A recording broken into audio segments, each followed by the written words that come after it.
이제 우리 다 같이 일어나셔서 하나님 앞에 인내송 부르면서 예배로 나가겠습니다.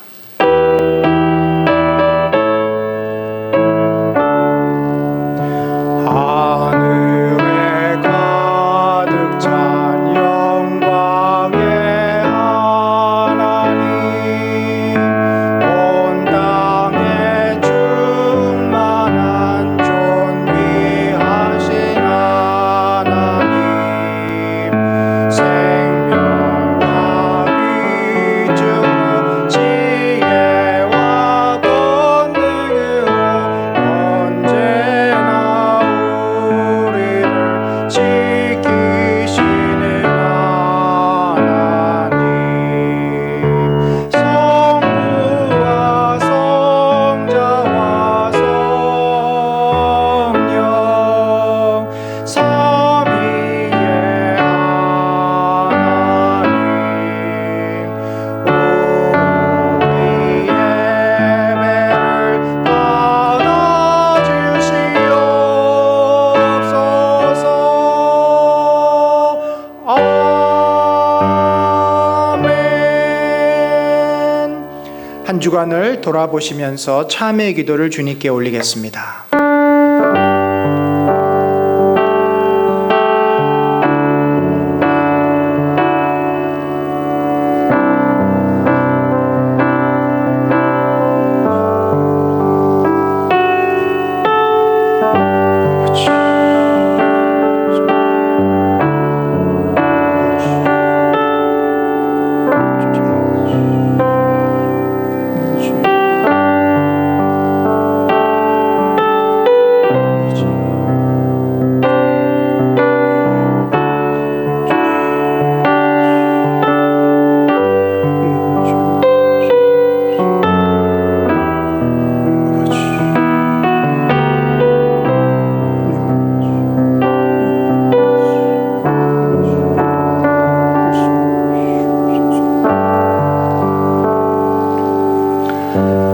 하나님 아버지, 우리 주님의 이름을 찬양합니다.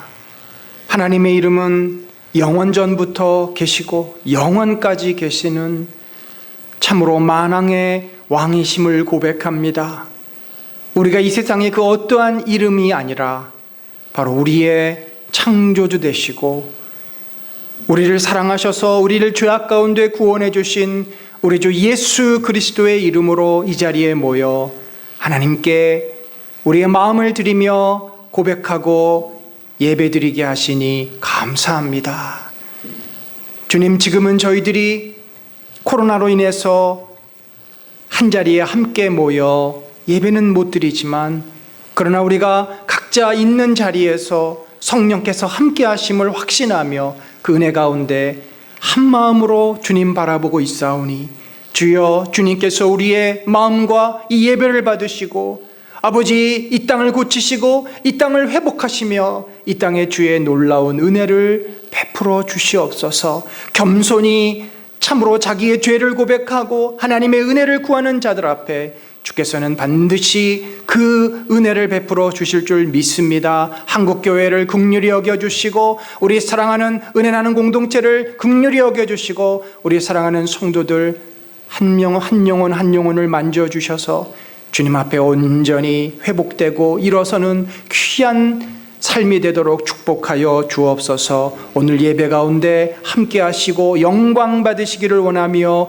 예수 그리스도의 이름으로 기도드렸습니다. 아멘. 우리 다 같이 사도신경으로 우리의 신앙을 고백합니다. 나는 전능하신 아버지 하나님 천지의 창조주를 믿습니다.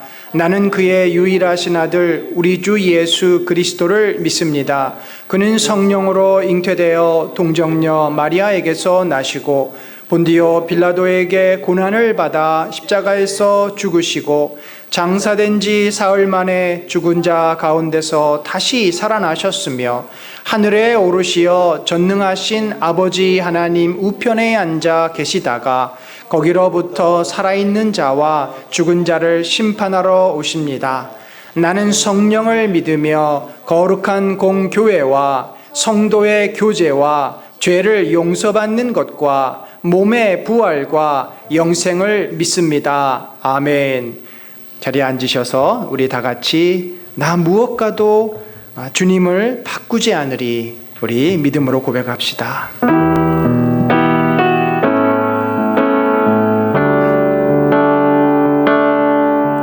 나 무엇과도 주님을 바꾸지 않으리, 다른 어떤 은혜 구하지 않으리. 오직 주님만이 내 삶의 도움이시니 주의 얼굴 보기 원합니다. 주님 사랑해요.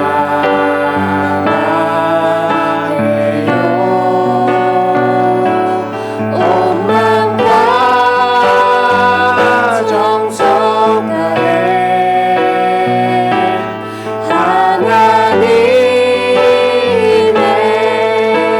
신실한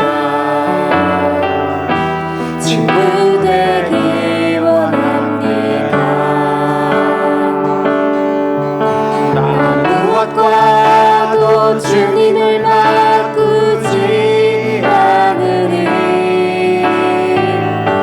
다른 어떤 은혜 구하지 않으리.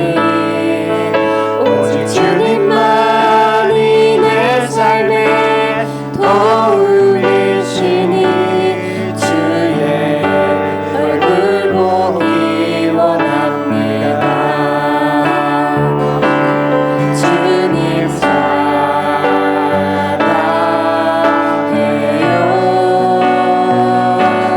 온 마음과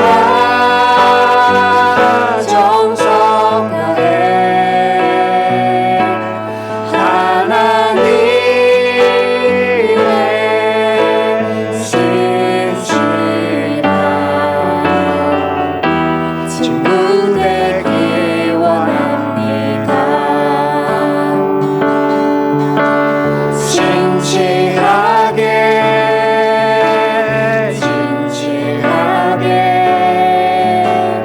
거룩하게 살게 하소서. 진실하게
아멘. 주님이 우리를 인도해 주실 줄로 믿습니다.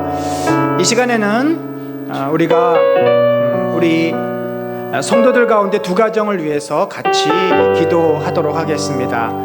먼저 우리 이준호 집사님 또 안현숙 집사님 가정을 위해서 기도합니다.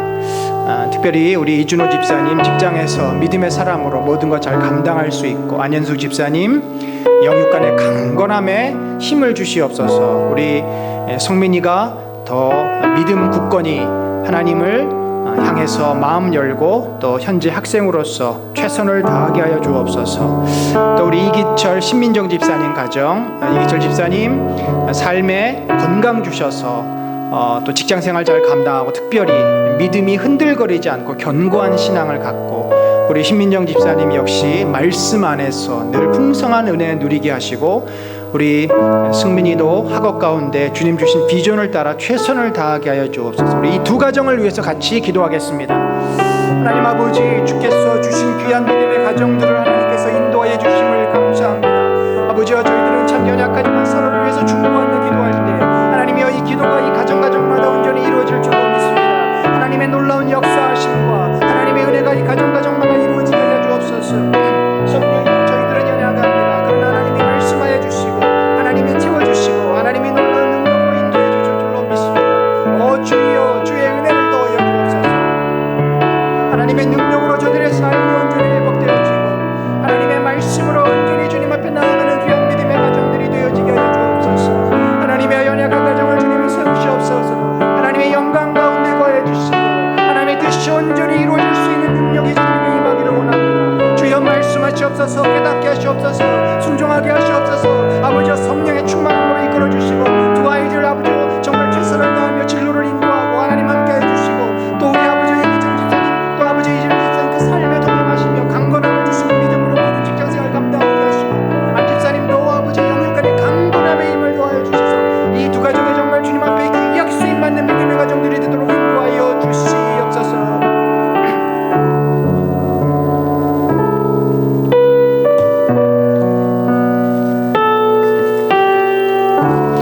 우리 찬송가 588장 공중 나는 새를 보라, 우리 같이 믿음의 고백으로 이 찬양 올립니다.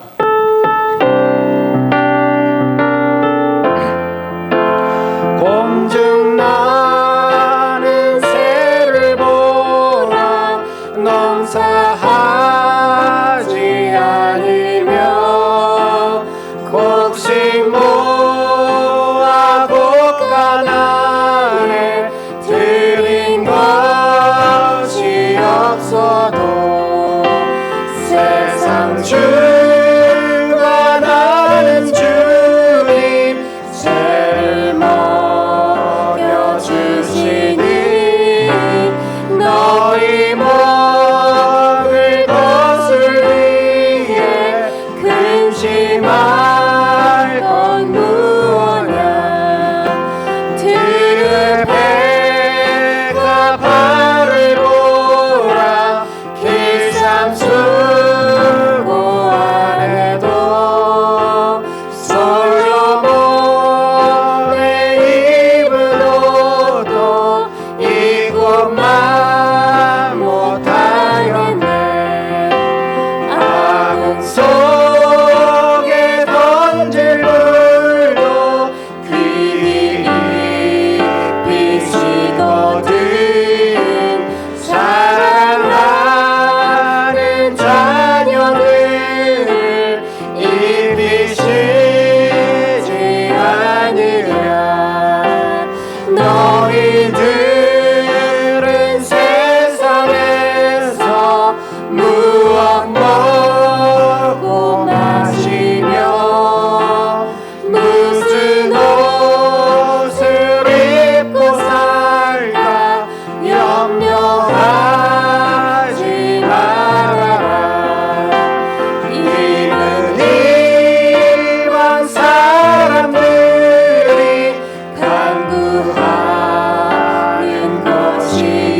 아멘, 아멘.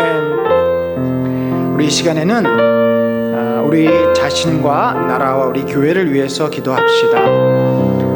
여러분, 우리가 지금 참 몹시 불편하고 힘든 그런 일상을 살고 있습니다. 어디 마음대로 가기도 어렵고 또 우리 사랑하는 사람들과 얼굴을 맞대고 대화하기도 어렵습니다. 하나님, 이 길고 긴 비대면의 시대를 우리들이 어떻게 받아들이고 어떻게 지내야 하겠습니까? 속히 모든 것들이 정상으로 돌아오기를 소망합니다. 그러면서도 하나님께서 허락하신 뜻이 있는 줄 압니다.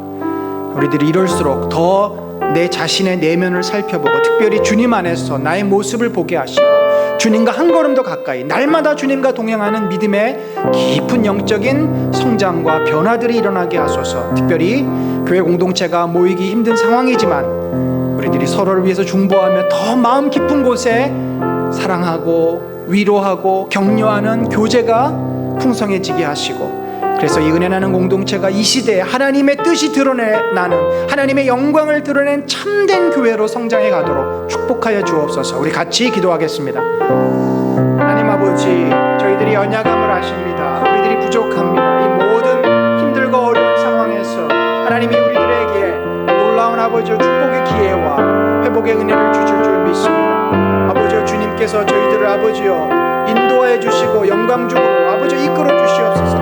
당신의 말씀이, 당신의 능력이 우리 가운데 있기를 원합니다. 이 힘들고 어려운 비대면의 시대를 우리들이 믿음으로 이겨내게 하여 주시고, 아버지여 정말 마음 깊은 곳에 하나님 앞에 우리 자신을 돌아보게 하시며 우리 은혜 나는 공동체가 서로 사랑하고 진심으로 서로를 위해서 중보할 수 있는 교회로 거듭나게 하시고, 그래서 이 시대에 주의 빛이 되고 주의 아버지여 뜻을 드러내는 반듯한 교회, 하나님 영광을 드러내는 살아있는 생명의 교회가 되도록 저희들을 인도하시고 이끌어 주시옵소서. 경성케 하시고 하나님 앞에 아버지여 꿇어엎드려 기도하는 저희들을 되게 하시고 이 시대와 이 사회를 온전히 주장하셔서 영광 가운데로 인도하여 주시옵소서.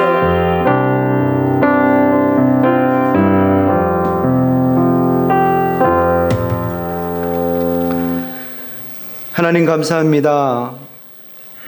이 시간 부름받은 주의 성도들이 성부 성자 성령 삼위이신 한 분 하나님께만 영광 돌릴 수 있도록 복된 주의를 허락하심을 감사드립니다. 코로나19로 인하여 함께 한자리에 모여 예배를 드리지 못하고 각자 가정에서 영상을 통하여 예배를 드리지만 주를 향한 저희의 마음을 붙드셔서 함께한 모든 성도들과 그 가정 가운데 동일한 주님의 은혜를 주실 줄 믿습니다. 계속되는 태풍으로 인하여 곳곳에 어려움이 많이 발생하고 있습니다. 인간의 힘으로 아무리 막으려 해도 그 한계를 보게 됩니다. 인간의 무지를 봅니다. 잠시도 하나님이 저희 생명을 지켜 보호하여 주시지 않으면 결코 살 수 없는 인생들임을 깊이 깨닫습니다. 죄인된 저희를 긍휼히 여겨주시고 보호하여 주시옵소서. 하나님의 하나님 되심을 알게 하시어 삶으로 하나님께 영광을 올려드리는 저희가 되게 하여 주시옵소서. 나라의 안위를 지켜 주시옵소서. 위정자들이 하나님을 경외함으로 하나님 뜻에 합하게 이 나라를 이끌어 나갈 수 있게 하옵소서. 코로나19 바이러스로 인한 어려움들을 지혜롭게 잘 극복할 수 있게 하시고 민생이 평안과 안정을 누릴 수 있도록 인도하여 주시옵소서. 성도들의 가정과 건강과 직장과 삶의 터전을 지켜주시고 모든 상황 속에서 주님의 말씀을 의지하게 하시옵고 또 믿음 가운데 주님의 날을 소망하며 각자의 자리에서 성도의 본분을 잃지 않게 하여 주시옵소서. 이 시간 성령 하나님 저희의 마음을 살피사 담임 목사님을 통하여 저희에게 주실 말씀을 잘 깨달아 알게 하옵시고 말씀 가운데 충만한 은혜를 허락하여 주시옵소서. 예배 가운데 하나님 홀로 영광 받으실 줄 믿사오며 예수님의 이름으로 기도드리옵나이다. 아멘.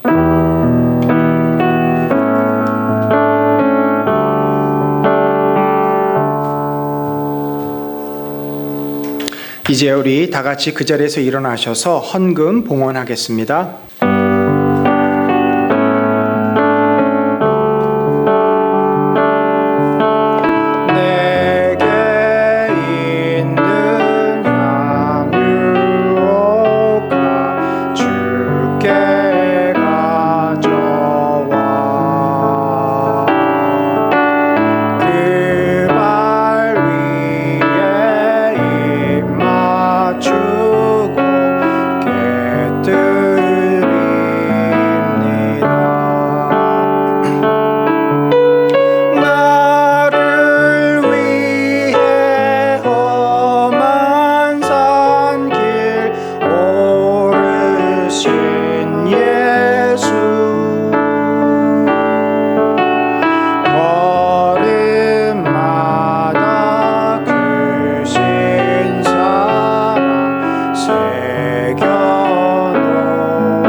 아버지, 저희들의 모든 삶의 형편과 상황들을 주님께서 아실 줄로 믿습니다.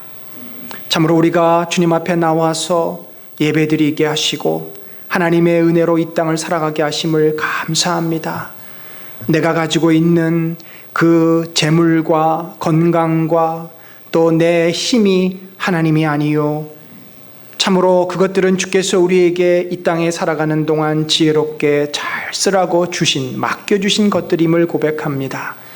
우리가 그 믿음으로 주님 앞에 귀한 예물 올리오니 하나님, 참으로 자격 없는 자들이 정말 애쓰고 수고하여서 얻은 것들을 주님의 것이라 고백하며 드립니다. 기뻐 받아 주옵소서. 하나님의 영광을 위하여서, 하나님의 뜻을 위하여서 잘 사용되게 하여 주시고, 특별히 사랑하는 성도들, 참 어렵고 힘든 코로나 시대를 살면서 저들의 마음에 안타까움이 있고 답답함이 있고 두려움이 있습니까? 그 모든 마음의 소원과 그 기도 제목을 주님 귀 기울이시며 주께서 들으시고 응답하시고 선한 길로 인도하여 주옵소서.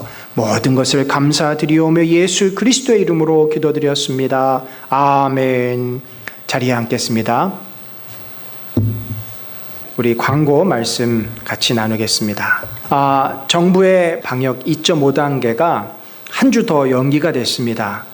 그래서 9월 13일까지 지금 저희들이 한 주가 연기가 됐기 때문에 그 사이에 수요 예배, 금요 또 기도회, 주일 예배가 다 온라인으로 드려집니다. 특별히 돌아오는 수요일부터 레위기를 가지고 같이 우리들이 나누려고 합니다.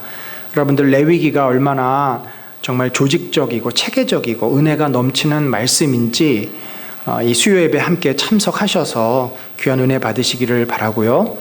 또 그제도 저희가 보니까 이 금요 기도회 때 많은 분들이 참석을 하셨습니다. 저희들이 교회에 모이지는 못하지만 각자 처소에서 주님 앞에 기도로 나가는 귀한 은혜가 있기를 바랍니다. 저희가 이제 9월 전체 기도 제목을 제가 오전에 보내드렸습니다. 한 달 동안 여러분들, 우리가 8월에 했듯이 서로를 위해서 각자 중보하며 정말 나의 기도의 제목으로 삼고, 그렇게 우리 공동체가 함께 기도로 교제하고 동역하는 그런 한 달 되시기를 간절히 바랍니다. 이제 우리 같이 사랑의 나눔 같이 찬양합니다.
오늘 우리에게 주실 하나님 말씀은 출애굽기 20장 7절 제3계명 하나님을 사기꾼으로 만들지 말라라는 제목으로 우리 같이 은혜 받는 시간 갖겠습니다. 우리 한 구절이니까 한 목소리로 한번 읽어볼까요? 시작. 너는 너의 하나님 여호와의 이름을 망령되이 일컫지 말라.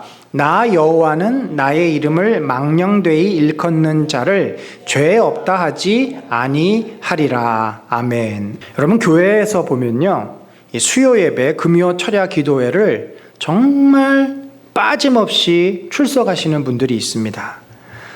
그런데 그분들을 이렇게 가만히 보면은 다 그렇다는 것은 아니고 그런 분들이 계시다는 건데, 예배에 참석했으면 뭔가 받은 은혜가 있고 기쁨이 있어야 되는데 별로 얼굴에 기쁨은 안 보이고 이 피곤에 찌들어서 굉장히 힘들어 하시는 모습을 보게 됩니다.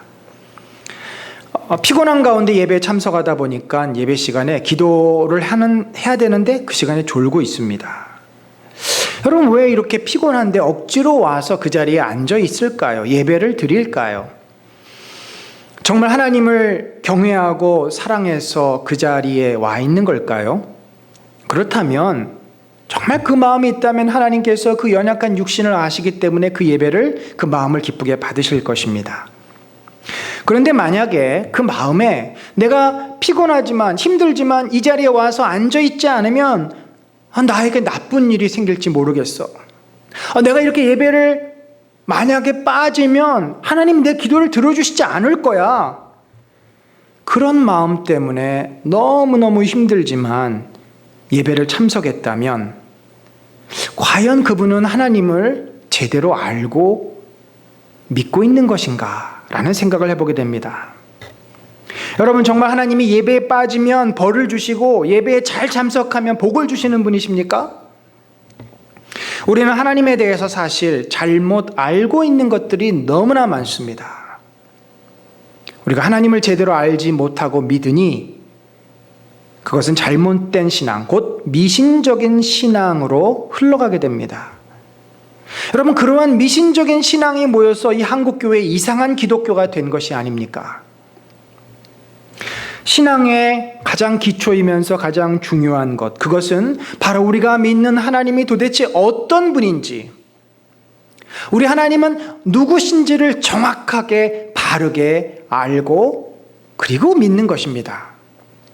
저는 오늘 이제 10계명 가운데 3계명, 우리가 1계명, 2계명은 살펴보았고 3계명을 통해서 하나님을 우리가 얼마나 자칫하면 잘못 알 수 있는지, 얼마나 우리가 쉽게 왜곡하고 이용할 수 있는지에 대한 문제를 함께 살펴보고 우리가 좀 더 하나님을 온전하게 알고 믿고 깨닫는 귀한 시간 되기를 바랍니다.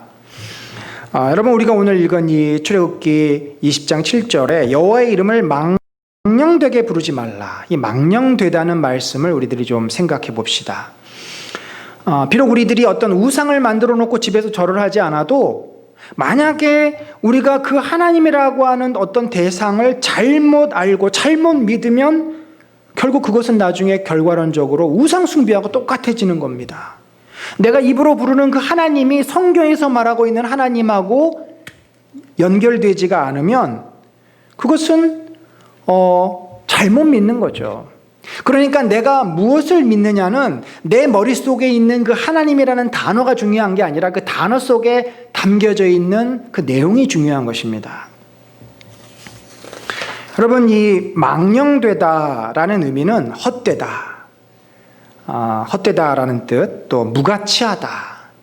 이 구약에 이 헤벨이라는 단어가 있지 않습니까? 헛되고 헛되다. 여기서 망령되다라고 하는 것은 이 샤우라고 하는 단어는 이 헤벨하고 비슷한 의미가 있어요. 헛된 거예요. 아무 그 의미가 없는 거예요. 무가치한 거예요. 정말 바람에 날아가고 아무것도 남는 것이 없습니다. 그러니까 있는 줄 알았는데 없는 거예요. 그래서 우리가 쓸 거짓이다, 가짜다라고 말을 합니다. 하나님이 아닌 것을 하나님으로 믿는 것, 그게 하나님입니까? 아니죠. 그래서 그것은 망령된 겁니다. 허황된 거고 거짓입니다. 하나님을 하나님 본래의 모습과는 맞지 않게 엉뚱한 게 알고 있다면 결국 우리가 하나님이라고 부르지만 하나님이 아닌 것을 하나님으로 부르는 거잖아요. 결론적으로 하나님을 거짓말장이로, 하나님을 사기꾼으로 우리가 만들어버리는 겁니다. 하나님은 그렇게 하시지 않았는데 우리 스스로가 하나님을 사기치는 존재로 만들게 된다는 거죠. 그래서 우리는 하나님을 똑바로 아는 것이 얼마나 중요한가. 여러분, 이단이 왜 이단인 줄 아십니까? 처음에는 다 똑같이 출발했어요. 그런데 한 가닥, 두 가닥 곁길로 가기 시작하다가 나중에는 완전히 끝이 다르게 되는 것이 이단입니다. 한국교회가 처음에 똑같이 시작을 했는데 점점 하나님을 왜곡하고 잘못 믿고 내가 생각하는 하나님을 믿다 보니까 성경에서 말하고 있는 기독교, 역사적으로 우리가 전통적으로 종교개혁 이후에 받아들였던 그 개혁주의 신앙, 이 신앙과는 너무나도 동떨어진 기독교의 모습을 자꾸 우리가 보게 되는 거 아닙니까? 저는 오늘 이 하나님의 이름을 함부로 사용하는 문제를 두 가지 이슈로 가지고 좀 나누려고 합니다. 첫 번째는 하나님의 이름을, 하나님이라고 하는 어떤 그 개념을 우리 마음대로 축소하고 또는 왜곡해서 이해할 수 있다는 점입니다. 두 번째는 하나님이라고 하는 대상, 하나님을 내 유익을 위해서 우리가 하나님을 이용하고 있다는 점, 이 두 가지의 문제를 함께 살펴보겠고, 이것이 하나님의 이름을 망령되게, 하나님을 거짓말쟁이로, 사기꾼으로 만드는 모습으로 볼 수가 있습니다. 첫 번째 문제, 하나님을 축소하거나 왜곡해서 이해하는 그런 태도들. 여러분, 우리는요, 사실 이 눈앞에 보이는 사물, 여러분이 지금 눈앞에 보시는 그 집에 사물들이 있죠. 뭐 화분도 있고, 책도 있고, 뭐 식탁도 있고, 텔레비도 있고, 다 있으실 겁니다. 사실은 이 내 눈앞에 보이는 사물조차 우리는 100% 정확하게 본다고 말할 수가 없습니다. 우리의 시각은 굉장히 왜곡되어 있는 점이 많습니다. 여러분, 이 그림을 한번 보십시다. 자, 여기 있는 그림에서 왼쪽에 있는 주황색 원과 오른쪽에 있는 주황색 원이 굉장히 차이가 나 보이죠.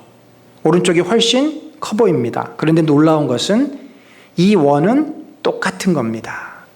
이걸 우리가 착시라고 말합니다. 자, 이걸 보십시다. 자, A라고 하는 도형과 B라고 하는 도형이 있는데 어느 게 더 커 보입니까? 당연히 B가 더 훨씬 커 보이죠. 그런데 놀랍게도 A의 길이와 B의 길이는 똑같습니다. 자, 이런 것을 우리가 착시다라고 이야기를 합니다. 여러분, 우리는요, 우리가 보는 것도 제대로 보지 못하는 경우들이 허다합니다. 그리고 우리가 볼 수 있는 것도 굉장히 제한적이에요. 소위 말해서 가시광선만 우리가 보지 그 외의 것은 보지 못합니다. 우리가 들을 수 있는 소리 너무 작아도 못 듣고 너무 커도 못 들어요. 여러분, 지구가 자전하면서 엄청난 소리가 난다고 합니다. 그런데 그런 소리는 우리의 데시벨을 넘어섰기 때문에 들을 수가 없어요. 여러분, 한마디로 우리는 세상을 살면서 지극히 제한된 범위 안에서 우리는 보면서 듣고 그렇게 살고 있습니다. 그런데 그나마도 착시라든지 왜곡된 현상 때문에 정확치 않을 가능성이 높다는 거죠. 여러분, 이렇게 우리가 눈에 보이는 이 육신적인 영역에 있어서도 이렇게 왜곡 현상이 심한데 영적인 문제에 있어서는 얼마나 우리들이 무지하겠습니까? 여러분, 사실 인간은 우리 장로교에서는 전적으로 타락했다라고 가르칩니다. 그것이 성경에서 바울이 말하는 인간은 만물보다 심히 부패했다라고 말하는 것의 그 표현이죠. 그래서 우리는 전적으로 타락한 존재입니다. 우리의 이성도, 우리의 인격도, 우리의 감정도 다 타락했습니다. 그래서 우리는 하나님을 알 수 있는 능력을 상실했습니다. 하나님을 떠나서 우리는 영적으로 죽었습니다. 그래서 우리는 하나님을 알지 못하는 겁니다. 왜 사람들이 하나님을 향해서 저렇게 모욕을 하고 하나님을 마치 여러 우상처럼 그렇게 여기고 있습니까? 그들이 하나님을 알지 못하기 때문입니다. 여러분, 이렇게 우리는 본래부터 영적으로 어두워져 있던 자입니다. 그러나 주의 놀라운 은혜로 빛을 보게 되었고 우리 안에 예수 그리스도께서 찾아오시고 성령을 우리들이 믿음으로 받아서 우리 안에 이제 영혼이 살아났죠. 그리고 그 영혼이 하나님을 이제 보게 되었습니다만 영적으로 깨어있지 않은 자, 영적으로 잠자는 자는 여전히 하나님을 볼 수 없어요. 그러나 영적으로 깨어있는 자만이 매일매일 주님을 찾고 주님의 은혜 가운데 있는 자만이 주님에 대해서 선명하게 볼 수 있습니다. 여러분, 우리는 일반적으로 신앙생활하는 성도들 영적으로 어두워져 있다 보니 거짓의 영인 사탄에 의해서 자꾸 지배를 받습니다. 영향을 받습니다. 여러분, 사탄의 가장 큰 특징이 뭡니까? 우리가 사탄 그러면 뿔이 달리고 삼지창을 가지고 막 성도들을 위협하고 죽이려고 들고 우리를 막 어떤 큰 구렁텅이에 빠뜨리는 엄청난 괴력을 가진 존재로 생각하기가 쉽습니다만 사실 사탄은 성도들을 함부로 할 수가 없습니다. 마치 사자지만 목줄이 걸려있는 사자예요. 성도를 함부로 물을 수가 없습니다. 그러나 사탄이 우리에게 할 수 있는 가장 강력한 무기가 있는데 그것이 바로 무엇이냐면 유혹입니다. 유혹. 사탄의 이름은 사타누스라 그래서 이 말의 어근은 숲속에서 거짓말을 하는 자라는 뜻입니다. 이 숲이라고 하는 어떤 공간에서 거짓말하는 거짓말장이. 사탄은 중상모략자이고 비방하는 자입니다. 또 사탄 대신에 마귀라는 표현이 있죠. 디아블로라고 하는 이 마귀 역시 거짓말로 고소하는 자, 거짓과 비난으로 일삼는 자라는 뜻입니다. 그래서 사탄의 가장 큰 특징은 뭐냐면 거짓이에요, 거짓. 사탄은 한 번도 진실한 이야기를 하지 않습니다. 그래서 거짓이 있는 곳에는 사단의 영이 있다. 우리가 이렇게 믿으시면 됩니다.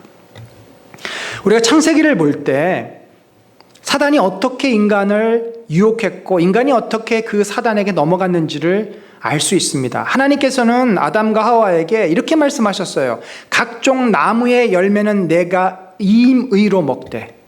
그러니까 모든 나무를 다 먹어도 된다. 단 하나 선악을 알게 하는 열매 외에. 그거는 하나님의 영역이기 때문에 내가 너에게 허락한 모든 것을 다 할 수 있다. 신의 영역 외에. 그런데 사탄이 이것을 어떻게 바꿉니까? 어떻게 왜곡시킵니까? 어떻게 거짓말을 합니까? 모든 나무의 열매를 먹지 말라 하시더냐? 하나님은 모든 나무의 열매를 먹지 말라고 하신 적이 없어요. 그런 말 하시지 않았어요. 그래서 사탄이 그렇게 거짓말을 지금 하는 겁니다. 그러니까 자극을 하는 겁니다. 그랬더니 여기에 하와가 넘어가서 이런 표현을 해요. 너희는 먹지도 말고 만지지도 말라고 했다. 이 동산 중앙에 있는 나무는 먹지도 말고 만지지도 말라고 했다. 만지지 말라는 소리는 하지 않았죠. 이건 자기의 덧붙이는 말입니다. 이런 데서 왜곡 현상이 생기는 겁니다. 부풀린 거죠. 그랬더니 사단이 이제 또 더 강력한 거짓말을 합니다. 야, 너 저거 먹어도 결코 죽지 않을 거야. 하나님은 반드시 죽으리라 그러셨는데 사단은 죽지 않는다고 했어요. 얼마나 큰 거짓말입니까? 그러면서 그 못 먹게 한 이유도 역시 사단이 지어 만든 거죠. 너희 눈이 밝아져서 하나님과 같이 되어 선악을 알 줄을 하나님이 아심이라. 여러분, 인간이 그 선악과를 먹었을 때 결국 사단의 말에 넘어가서 선악과를 먹었잖아요. 그랬더니 정말 사단의 말처럼 선과 악을 아는 능력이 인간에게 생겼습니까? 아닙니다. 오히려 인간은 악만 알게 됐어요. 더 큰 악을 알게 됐어요. 쇳덩어리가 되어버렸습니다. 자, 이처럼 사단은 계속해서 거짓의 영인 사단은 우리를 계속 유혹합니다. 그래서 늘 우리가 우리 안에 이 거짓의 영에 사로잡혀 있는 현상들을 자주 발견해요. 여러분, 우리 사회의 정치, 경제 모든 현상 가운데 진실이라는 게 얼마나 있습니까? 정치인들 말을 우리가 어디까지 믿을 수 있습니까? 심지어 법정에서도 인간의 이 사단의 지배를 받고 있는 가장 큰 특징이 바로 거짓말입니다. 우리는 이처럼 거짓의 영에 사로잡혀서 어떤 사실에 대해서 자신이 확신하는 대로 합리화를 합니다. 이게 왜곡이죠. 그리고 축소합니다. 이렇게 합리화, 왜곡하거나 축소하는 현상, 이것이 인간이 가지고 있는 탁월한 지적인 능력 아닙니까? 심리학에서 여러 가지를 얘기하는데 한 예를 들어봅시다. 확증 편향이라는 거 여러분 아시죠? 확증 편향. 자기의 가치관에 맞는 것만 받아들이고 그 외에는 버립니다. 피해의식. 자신에게 말하는 것이 아닌데도 다른 사람 이야기를 하는 건데도 그 이야기를 하면 마치 자기에게 지금 화살을 쏘는 것처럼 그렇게 받아들여서 괴로워하는 태도. 피해의식. 투사. 사실은 내 마음에 그것이 있는데 그 마음을 다른 사람에게 쏟아 부어 넣는 거죠. 여러분, 이런 용어들이 뭡니까? 인간이 진실되게 살기보다는 거짓의 영에 영향을 받아서 모든 사실을 왜곡하고 축소하고 이런 것들이 우리들 안에 있다라는 것입니다. 여러분, 우리 사회를 보면은 좌우 혹은 진보와 보수라는 이데올로기에 사로잡혀서 이 진영 논리에 빠집니다. 그래서 자기들이 생각하는 것은 마치 진리인 것처럼 모든 것을 합리화하고 이어령 비어령이에요. 대법원에서도 자기들의 그 진영 논리에 따라서 판결을 하고, 그래서 막 이것이 대법원에서도 막 뒤집혀요. 누가 판결하에 따라서 뒤집혀집니다. 이런 것처럼 서로의 인간의 한계, 인간의 연약함들을 인정하고 서로 타협하고 양보하고 어떤 합의점에 도달하기보다는 내 말이 맞아, 내 말이 맞아. 이것이 오늘 우리 사회의 모습이 아닙니까? 여러분, 이런 사고의 왜곡과 합리화 현상은 우리 신앙인들에게도 피해갈 수 없는 일입니다. 우리 안에도 보편적으로 보입니다. 그래서 우리가 이 영이 깨어있다라는 것이 뭐냐면 사실을 사실대로 받아들이는 진실함을 갖는다는 말입니다. 거기서부터 시작하는 거예요. 진실하지 않으면 영이 깨어나지 않습니다. 진실한 사람은 훨씬 하나님께 더 가까이 나갑니다. 그래서 영적으로 깨어 있어야만 거짓과 진실을 잘 분별할 수 있고 그래야만 더 하나님의 모습을 더 분명하게 볼 수 있는 것이죠. 어거스틴은 이렇게 말을 했습니다. 하나님을 알 수 없다는 것이 무슨 그리 놀라운 일인가? 만약 우리가 하나님을 파악한다면 그 존재는 더 이상 하나님이 아니다. 하나님은 우리가 파악할 수 없는 무한하신 분이라는 것입니다. 따라서 우리가 하나님을 알 수가 없잖아요. 우리는 하나님을 자꾸 왜곡시키잖아요. 그래서 하나님이 자신을 우리에게 보여주신 것입니다. 하나님의 자신을 우리에게 알려주시지 않으면 우리는 하나님을 알 수가 없어요. 그것이 뭐예요? 계시, revelation, 드러내다. 바울은 이것을 비밀, 오랫동안 만세전부터 숨겨져 있던 비밀은 이제 우리에게 알게 하셨다. 하나님의 자신의 모습을, 자신이 어떤 분이신지를 우리에게 알려주셨습니다. 계시해 주셨습니다. 모세와 다양한 선지자들과 하나님의 사람들을 통해서 또 예수 그리스도를 통해서 사도 바울과 같은 주의 종들을 통해서 우리에게 계시해 주었습니다. 그래서 우리가 성경을 통해서 하나님을 알 수 있지 나의 경험이나 누구의 가르침을 통해서 우리가 하나님을 정확하게 안다는 것은 쉽지 않습니다. 하나님은 아브라함에게 나타나셔서 그를 가나안 땅으로 가라고 부르셨습니다. 그리고 그에게 비전과 미래의 약속을 주셨습니다. 또 모세에게는 자신이 누구인지를 알려주셨어요. 하나님이 모세에게 뭐라 그랬어요? 나는 나다. I am who I am. 나는 나다라는 말이 참 이게 굉장히 그 어려운 표현입니다. 그러니까 예를 들어서 나는 최종국이다 이렇게 이제 이름을 말해야 되는데 하나님의 이름이라는 것은 없어요. 하나님은 이름이 없고 나는 나다. 곧 그 얘기는 하나님은 나는 스스로 있는 자다. 나는 존재 그 자체이다. 나라고 하는 존재는 그 어떤 것에 의해서 창조된, 그래서 이름을 붙여지게 되는 그런 대상이 아니고 나라고 하는 존재는 내 스스로가 스스로를 있게 하는 완전한 신이다. 그 하나님의 크심을 모세에게 말씀해 준 것이죠. 그리고 나서 하나님은 자신이 부른 그 이스라엘 백성에게 무엇을 원하시는지, 그들을 어떻게 인도하시길 원하시는지, 그들이 어떠한 백성이 되어야 하는지를 십계명과 그리고 그 이후의 모든 모세오경이라고 하는 언약의 이 문서들을 통해서 알려주셨습니다. 여러분, 우리가 구약 역사를 보면은 하나님께서 어떤 분인지를 이 선지자들도 깨달아 갑니다. 그들이 하나님에 대해서 알고 있는 것은 굉장히 제한적입니다. 예를 들면 우리가 구약의 가장 위대한 의인, 고난을 통해서 더 큰 의인으로 인정받은 욥을 봅시다. 욥이 도대체 자기가 왜 이 말도 안 되는 고난을 받아야 되는지 알 수 없었습니다. 그래서 그의 마음 가운데 억울함이 있었고 하나님 앞에 따지고 싶었습니다. 그런데 하나님이 그에게 나타나셔서 그 이유를 말씀해 주시지 않고 그냥 하나님이 얼마나 크신 분인지, 하나님이 얼마나 위대하시고 얼마나 능력이 많으신 창조주신지, 감히 인간은 하나님 앞에 고개를 들 수 없는 그런 어마어마한 분이심을 알게 하셨습니다. 그리고 나서 욥이 고백합니다. 주께서는 못하실 일이 없사오며 무슨 계획이든지 못 이루실 것이 없는 줄 아오니 무지한 말로 이치를 가리는 자가 누구이니까. 자기가 그랬다는 거죠. 나는 깨닫지도 못할 일을 말하였고 스스로 알 수도 없고 헤아리기도 어려운 일을 말하였나이다. 욥이 하나님 앞에서 하나님이 얼마나 크신 존재인가를 깨달았을 때 자기의 무가치함과 자기의 연약함을 이제 인정하게 됐습니다.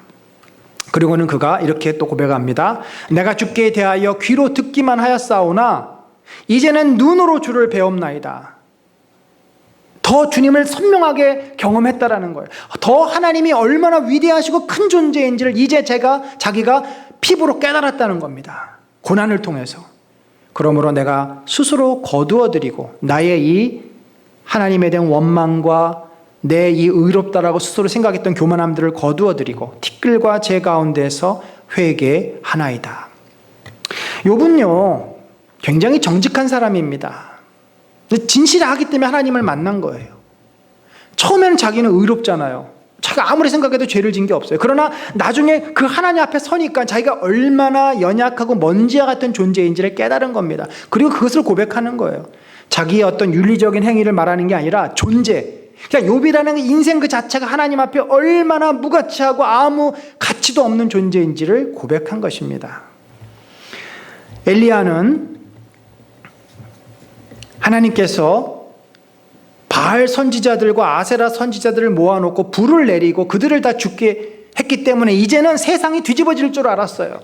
아합도 죽고 이세벨도 죽고 이제는 다 모든 우상 숭배자들은 죽게 되고 하나님의 영광이 회복될 줄 알았어요. 그런데 이세벨이 시퍼렇게 칼날을 가지고 자기를 죽이려고 찾고 있는 소식을 듣고 그가 절망합니다. 그때 하나님께서 엘리야에게 나타나셔서 깨달음을 주셨습니다. 여기 보니까 여호와께서 이르시되 너는 나가서 여호와 앞에서 산에 서라 하시더니 여호와께서 지나가시는데 지금 호렙산에서 엘리야가 숨어서 지쳐가지고 이제 나 죽겠다고 자빠져 있는 상황에서 하나님이 나타나신 겁니다. 여호와 앞에 크고 강한 바람이 산을 가르고 바위를 부수나 바람 가운데 여호와께서 계시지 아니하며 바람 후에 지진이 있으나 지진 가운데서도 여호와께서 계시지 아니하며 또 지진 후에 불이 있으나 불 가운데서도 여호와께서 계시지 아니하더니 불 후에 세미한 소리가 있는지라. 그러니까 죽겠다고 자빠져 있는 엘리야를 이제 천사를 통해서 이 호렙산까지 데리고 오셔서 여기서 하나님이 자신이 어떠한 분이신지를 깨닫게 해주시는 거죠. 세미한 소리가 있어요. 세미한 소리가 있어. 엘리야가 듣고 겉옷으로 얼굴을 가리고. 왜 가렸어요? 그 세미한 소리가 하나님임을 그가 알고서 감히 하나님 앞에 얼굴을 들 수 없었기 때문에 얼굴을 가리고 꿇어 엎드린 겁니다. 그리고 소리가 그에게 임하여 이르시되 엘리야야 내가 어찌하여 여기 있느냐. 하나님께서 그를 부르신 것이죠. 여러분, 엘리야는 하나님을 어떻게 이해했습니까? 심판의 하나님으로 알았습니다. 하나님의 그 능력으로 모든 것을 다 한순간에 다 박살낼 그런 공의로운 하나님으로 알았습니다.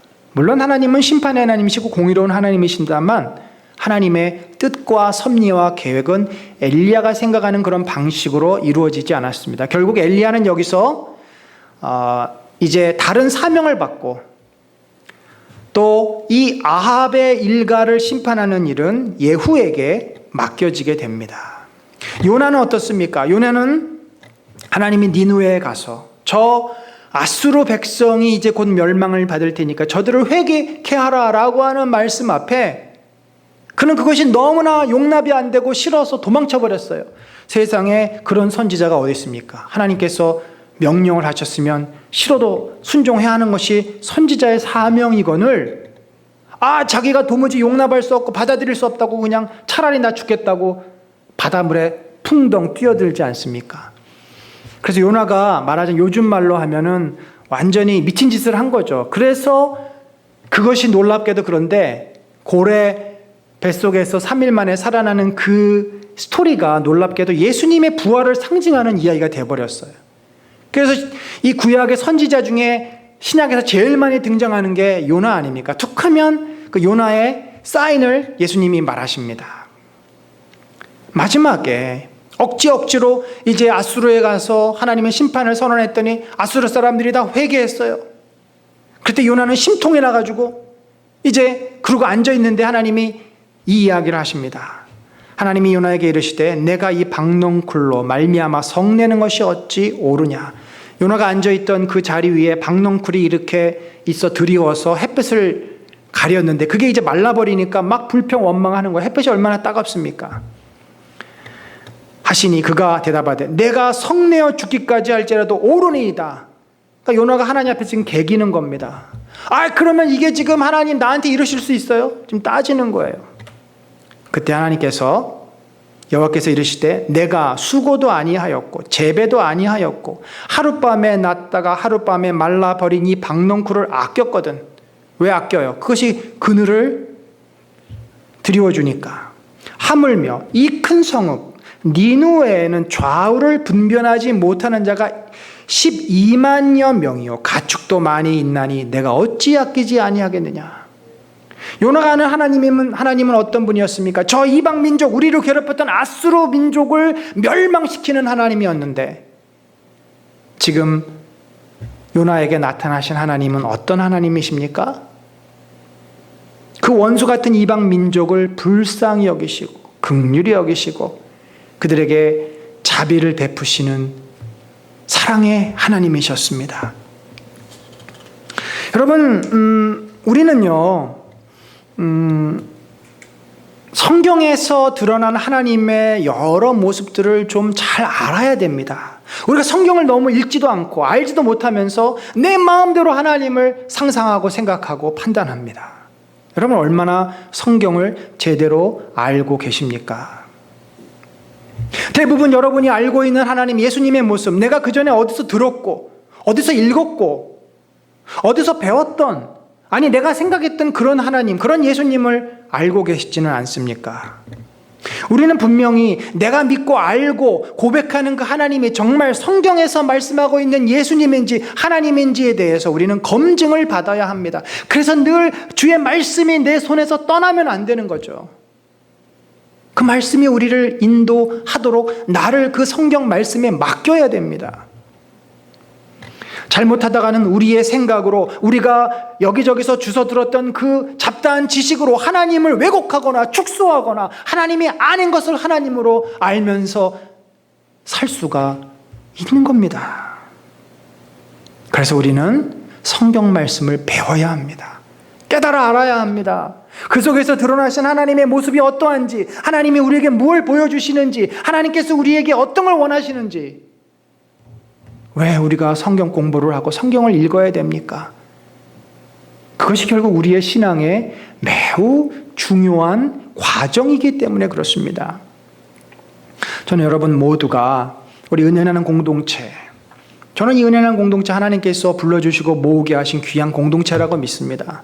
이 공동체 안에서 정말 하나님 말씀을 잘 배우고 깨닫고, 그래서 하나님이 어떤 분이신지를 온전히 이해하고 받아들여서 정말 주님께서 기뻐하시는 그런 믿음, 왜곡되거나 축소한 그런 믿음이 아니라 성경적인 하나님, 예수 그리스도 성령님을 바라보고 믿는 복된 성도들 되시기를 간절히 축원합니다.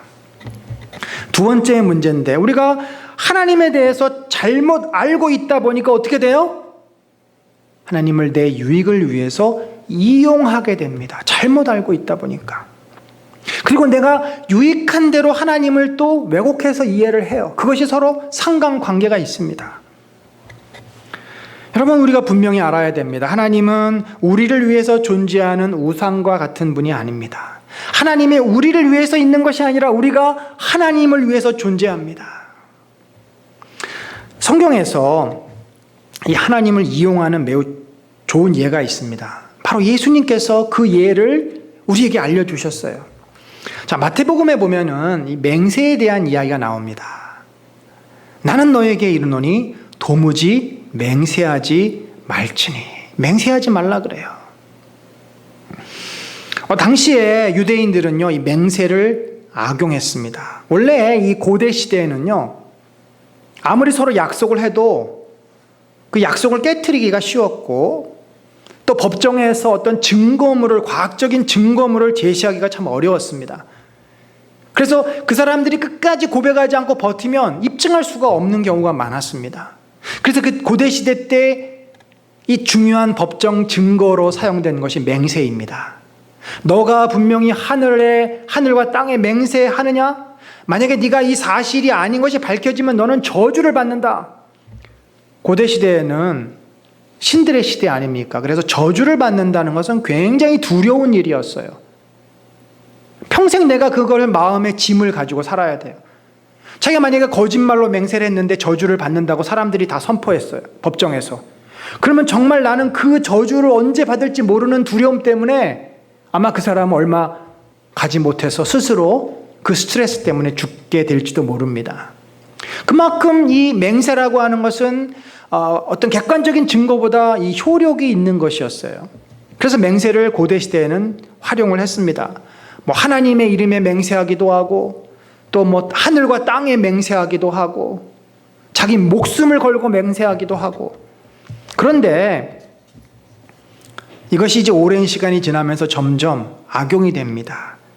그러니까 하나님에게 맹세했다가 안 지키면은 혹은 거짓말을 하는데 하나님께 맹세하면 정말 자기가 저주를 받을 거잖아요. 두렵잖아요. 그러니까 하나님에게 맹세를 하지 않고 하늘에 맹세하고 땅에 맹세하고 성전에 맹세하고 제단에 맹세하고 막 이런 곳에 이제 맹세를 하는 겁니다. 그래서 예수님이 뭐라 그러셨냐면 심지어 막 예루살렘에 맹세를 해요. 그랬더니 예수님이 그 다음 구절에 이렇게 이야기를 해요. 하늘로도 하지 말라. 이는 하나님의 보좌임이라. 땅으로도 하지 말라. 이는 하나님의 발등상임이요. 예루살렘으로 하지 말라. 이는 큰 임금의 성임이요. 내 머리로도 하지 말라. 이는 내가 한터럭도 희고 검게 할 수 없음이라.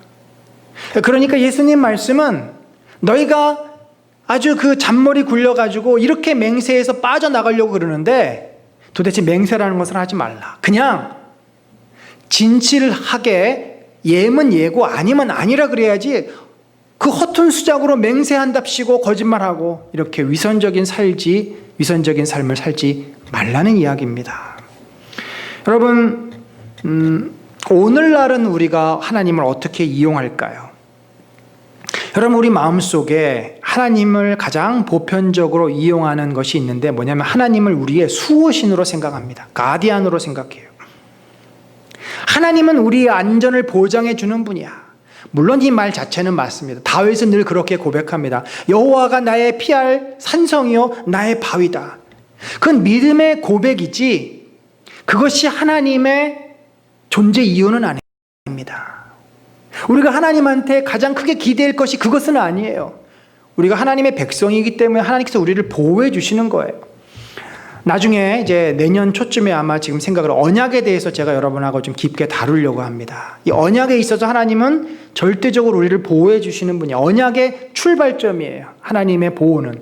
근데 그것은 당연히 언약을 하면 기본적인 거고 사실은 중요한 건 뭐냐면 언약의 내용들입니다. 언약의 내용들. 언약을 주도하는 자와 언약을 맺는 자는 이거는 주군이고 이건 신한데 하나님과 우리인데 하나님은 당연히 우리를 보호하세요. 우리는 하나님께 뭘 해야 돼요? 충성을 해야 됩니다. 이게 고대 언약이에요. 그런데 하나님을 나의 안전을 나의 생명을 보존해 주시고 보호해 주시는 가디안으로 아는 거예요. 그리고 다른 거엔 관심이 없어요. 아니 정말 하나님을 나의 그 보호자로 알았다면 나는 그에게 충성해야 되잖아요. 그게 언약의 하나님인데 내가 충성하는 거, 내가 헌신하는 거는 관심도 없어요. 결국 이런 겁니다. 하나님께서 나를 보호해 주시고 지켜주신다고 약속했어. 그랬기 때문에 나는 어떻게 해요? 내가 하고 싶은 대로 삽니다. 그러다 보면 막 사고도 치고 문제도 일으키고 잘못도 하는 거 아니에요? 그래 놓고 하나님이 다 책임져 주실 거야. 마치 철부지처럼 밖에 나가서 사고 치고 돌아다니면서 그러면 부모가 다 와가지고 뒷감당하고 하는 그런 모습과 다를 바가 없다는 것입니다. 여러분, 자기가 과욕을 불어서 투자를 했어요. 그래 놓고 이 투자가 절대 망하면 안 돼요. 이 투자에서 많은 돈을 회수할 수 있게 해주세요라고 열심히 기도합니다. 교통법규를 평소에 잘 안 지킵니다. 아주 속도를 많이 냅니다. 심지어 음주운전을 합니다. 그래 놓고 교통사고 나지 않게 해주세요. 배려하고 양보하는 일이 습관화되어 있지 않습니다. 항상 내가 우선이고 내가 중요합니다. 그래 놓고 우리 가정이 어느 가정보다 서로 사랑하고 화목한 가정이 되게 해주세요. 됩니까? 안 되는 거죠. 근데 우리는 하나님은 나를 지켜주실 거야 라고 그런 분이야라고 생각해 놓고 배려하지 않고 양보하지 않고 우리 가정이 화목한 가정이 되기를 원하고, 이런 모습들이 우리 안에 있을 수 있다라는 것입니다. 한국교회의 가장 보편적인 하나님에 대한 왜곡된 시각 무엇입니까? 그래서 하나님을 사기꾼으로 만드는 것이 있는데, 이것은 우리 대한민국 사람들, 이 한국 사람들의 뼛속 깊게 스며들어 있는 그런 샤머니즘에서 나옵니다. 우리 대한민국의 모든 종교는 결국 다 구복신앙으로 갑니다. 불교, 원래 불교는 세속하고 담을 쌓고 자기가 산속에 들어가 수행해서 내가 아트만이 브라만이 되는 거예요. 내가 이게 속세에서 벗어나서 열반에 이르는 게 원래 불교예요. 그런데 지금은 능인선언이니 뭐 이런, 여기 석촌호수 옆에도 불광산가요? 뭐 있죠? 이제 절들이 도시로 내려와서 사람들이 가서 뭐 해요? 복을 빕니다. 복을 빌어요. 이 동남아시아에 있는 소승불교도 다 그렇게 복을 비는 것으로 바뀌어버렸습니다. 원래 유교도 복을 비는 종교가 아닙니다. 유교도 예를 갖추고 이 통치자들이 백성들을 잘 다스리는 질서를 위해서 만든 종교인데, 유교 의식 가운데 제사라는 것을 만들어서 그것이 이제 귀신이 우리 가정에 복 주기를 비는 구복신앙으로 또 변질이 됐어요. 여러분, 한국의 많은 기독교인들이 하나님을 잘 믿고 섬기는 자에게 이 땅에서 큰 축복을 주시고 성공케 하시는 분으로 믿고 있는 경향이 있습니다. 그래서 목사는 마치 무당처럼 그 복을 받도록 연결해주는 자로 생각을 합니다.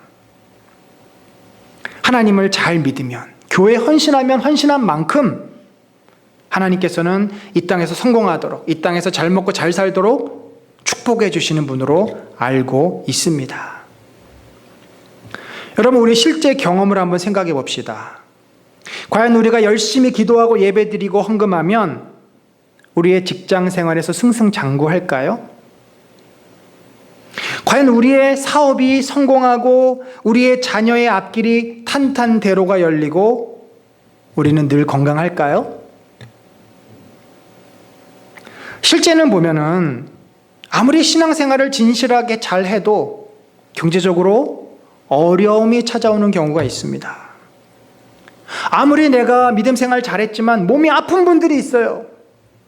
아무리 신앙으로 아이들을 잘 키우려고 했지만 부모와 자식 간에 갈등이 생기고 아이들이 오랜 시간 방황하는 자녀들도 있습니다. 여러분, 이거는 또 다른 문제고 더 많은 고민이 필요한 영역들이에요. 특별히 우리가 이 땅에서 잘 먹고 잘 사는 문제는 사실은 일반 은총에 해당되는 영역입니다.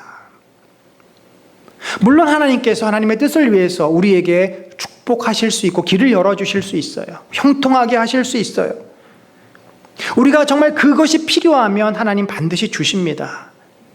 그런데 우리가 이 땅에서 성공하고 잘 먹고 잘 사는 그 일반적인 샤머니즘에 의해서 하나님께 구한다면 그것은 우리를 오히려 망하게 하는 일이겠죠.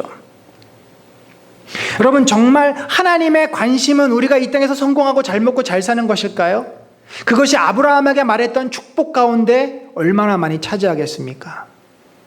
물론 하나님께서 우리가 이 땅에서 복을 누리며 안정되게 사는 것 기뻐하실 거라고 믿습니다만, 그것을 받을 만한 그릇이 된 사람에게 그것이 축복이지, 물질이 하나님보다 더 높게 있고 물질을 가지고 하나님의 뜻대로 쓰지 못하고 내 영광을 위해서 쓰는 사람들에겐 그것은 독이 될 수도 있습니다. 하나님의 진정한 관심은 저와 여러분, 우리 모두가 예수 그리스도의 제자로 성장하고 변화되는 데 있습니다. 왜요? 우리는 이 땅에서 영원히 살 사람들이 아닙니다. 이 땅에서의 30년, 50년, 100년의 삶을 마치면 우리는 하나님께로 갑니다. 하나님의 관심은 이 땅에 사는 우리들이 정말 하나님의 백성으로 잘 양육되고 훈련되기를 원하십니다. 그래서 우리를 인도하시는 거예요. 때로는 고난 가운데도 놓게 하시고, 때로는 우리를 형통케도 하시고, 그 속에서 하나님의 뜻을 알게 하시고, 하나님의 사람으로 우리를 이끌고 계시다는 겁니다. 여러분, 우리가 하나님이 어떤 분인지를 자꾸 놓치면 내가 생각하는 하나님, 이 사회에서 요구하는 그러한 하나님으로 우리가 하나님을 알고 있다면, 나도 모르는 사이에 하나님을 믿는 것이 아니라 바알을 믿고 있는 잘못된 신앙의 길로 갈 수가 있습니다. 사랑하는 성도 여러분, 하나님은 어떤 분이십니까? 내가 정말 생각하는 하나님, 내가 믿고 있는 하나님이 진정 성경에서 보여주신 그런 하나님인지를 우리들이 잘 살펴보아야 합니다. 만약에 내 마음속에 하나님보다 더 의지하고 더 붙잡고 있는 것이 있다면 그것은 우상입니다. 그건 내려놓아야 합니다. 내려놓지 못하면 그것 때문에 나는 하나님 앞에 나갈 수가 없고, 그것에 의해서 내 인생은 오히려 무너지기 쉽습니다. 여러분, 하나님을 내 편한 대로, 내 유익을 위해서 내 마음대로 생각하고 있다면 그것도 내려놓아야 합니다. 지금 내가 당연하게 마땅히 생각하고 있는 하나님의 모습이 과연 성경에서 보여주시는 진정한 하나님의 모습인지 늘 하나님 말씀을 묵상하고 살펴보면서 확인하시고, 그러면 더 하나님을 알게 되고, 더 하나님하고 가까워지고, 더 하나님의 영광에 들어가게 되고, 더 하나님의 큰 은혜 가운데 우리가 들어가는 줄로 믿습니다. 사랑하는 성도 여러분, 하나님은 어떤 분이십니까? 하나님은 절대적으로 우리의 유익을 위해서 계시는 우상이 아니십니다. 하나님은 절대적으로 우리가 꿇어 엎드려 경배해야 될 창조주 하나님이십니다. 하나님은 절대적으로 우리가 그분의 말씀 앞에 순종하며 그분의 말씀을 붙잡아야 될 전지전능하신 분입니다.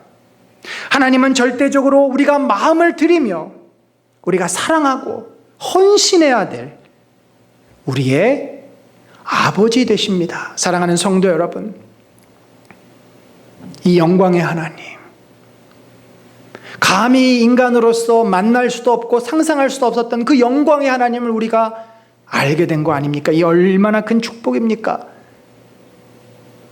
그 하나님을 우리들이 바로 믿고 바로 고백하고, 그래서 그 하나님이 우리를 부르시는 축복된 믿음의 자리로 나아가는, 세상의 가치관과 세상의 탐심과 이런 것들이 막 혼합이 되어서 기독교가 아닌 세속주의가 우리 안에 들어와 이상한 기독교가 아니라 예수 그리스도께서 제자들에게 가르쳐 주셨고, 사도신경이죠. 그 사도신경을 토대로 신앙이 전수가 되어서 우리가 받은 이 개혁주의, 장로교 개혁주의의 그 바른 믿음에 따라서 우리들이 하나님을 영화롭게 하고 하나님 은혜 가운데 사는 저와 여러분의 복된 삶이 되시기를 예수 그리스도의 이름으로 간절히 축원합니다. 우리 이 시간에 같이 기도하겠습니다. 하나님, 제 마음속에 있는, 제 의식 속에 있는 하나님에 대한 생각, 하나님에 대한 경험, 이 모든 것들이 참으로 성경적인, 주님 알려주시고 보여주신 것이 되기를 원합니다. 혹시 제 마음속에 제 욕심이나 제 생각이나 탐심으로 하나님을 잘못 알고 있는 것이 있다면, 잘못 경험한 것이 있다면 그것들을 분별하고 내려놓게 하시고, 참으로 성경에서 보여주신 만왕의 왕 되신 창조주 하나님, 인격적이시고 우리를 사랑하시고 우리가 잘못했을 때는 징계하시고 우리를 영원한 생명길로 인도하시는 우리의 목자 되신 주 예수 그리스도를 우리들이 온전히 바라보고 믿고 의지하며 살아가는 복된 삶을 살게 하여 주옵소서. 우리 시간에 잠깐 같이 기도하겠습니다. 하나님 아버지, 우리의 믿음이 온전히 세워지기를 원합니다. 세상의 헛된 것과 악한 것에 빠지지 아니하고 하나님께 영광으로 나아가는 우리들의 삶이 되게 하여 주시고, 우리들이 온전히 주님을 신뢰하며 믿음으로 일어설 수 있도록 하여 주옵소서. 아버지여, 저희들의 어리석음을 용서하여 주시고 참된 신앙으로 나아가는 저희들이 되게 하시며 하나님께 온전히 영광을 드릴 수 있는 믿음의 사람들이 될 수 있도록 도와주시고, 하나님과 주 예수 그리스도를 바라보는 아버지 그 은혜 가운데 머물 수 있게 하여 주소서. 오 주여, 당신의 능력 안에서, 당신의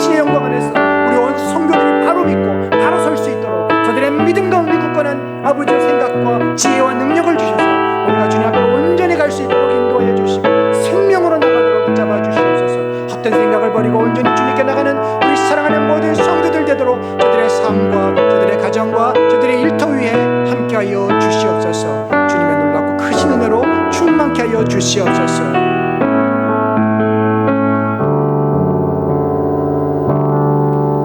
지금은 우리 구주 예수 그리스도의 놀라우신 은혜와 하나님 아버지의 무한하신 사랑과 성령님의 감화감동 교통하심이 주의 말씀 진리의 성경에서 우리에게 보여주신 만왕의 왕 되신 창조주 하나님을 온전히 믿고 신뢰하며 그의 아들 주 예수 그리스도를 나의 구주라 고백하고 그 은혜 가운데 바른 믿음 바른 신앙을 갖기 원하는 심령 위에 지금부터 영원까지 함께할지어다. 아멘.